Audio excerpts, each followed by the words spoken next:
John Mason. And I'm Stacy Langston. I'm a life coach and do a bunch of other things, but I'd like to bring to your attention today something very important that Stacy has let me know about.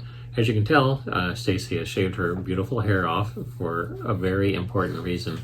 And in Stacy's words, I'd like you to tell everyone what your reason was.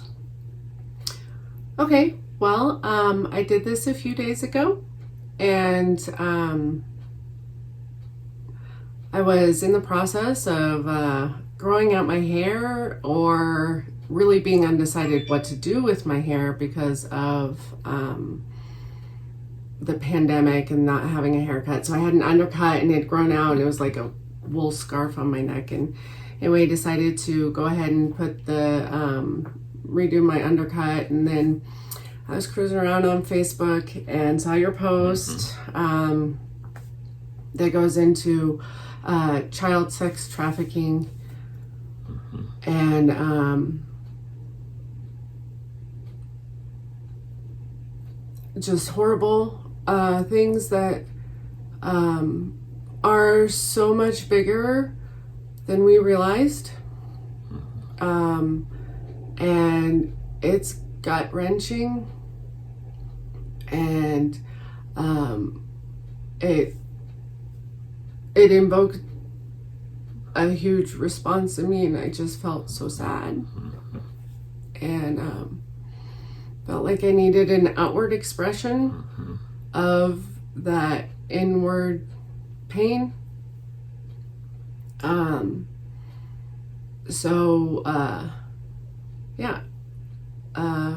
I did that. So, okay.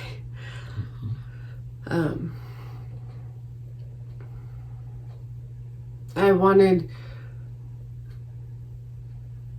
to make that expression, and I wanted to be able to share that with people. For me, I wanted an outward expression, but I know that there are a lot of people that are reading the same kind of things. And man, 2020 has been a hard year for everything that's going on in society, but there's been so much tragedy, and I've had some good friends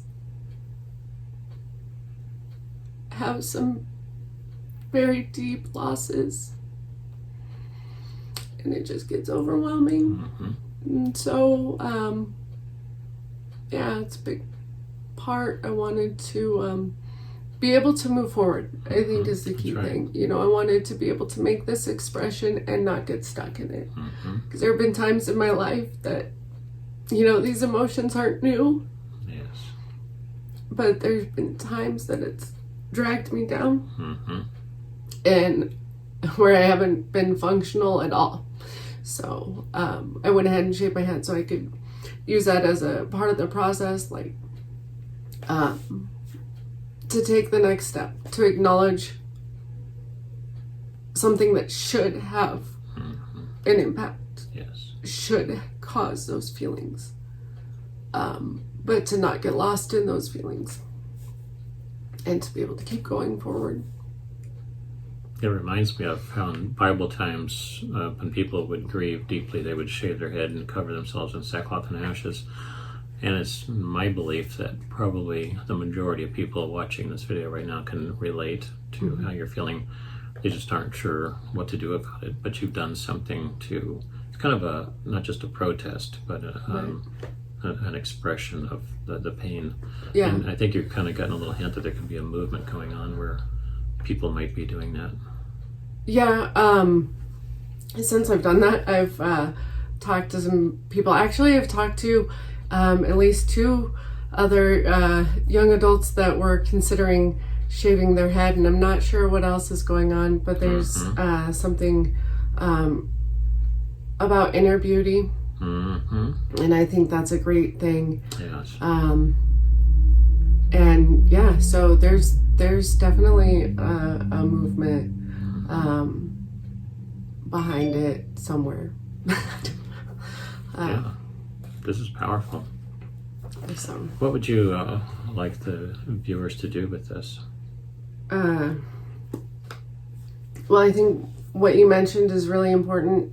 There is that ancient Jewish custom of mourning in sackcloth, or ripping your clothes, or, I mean, just very outward expression. And we don't take time for that anymore.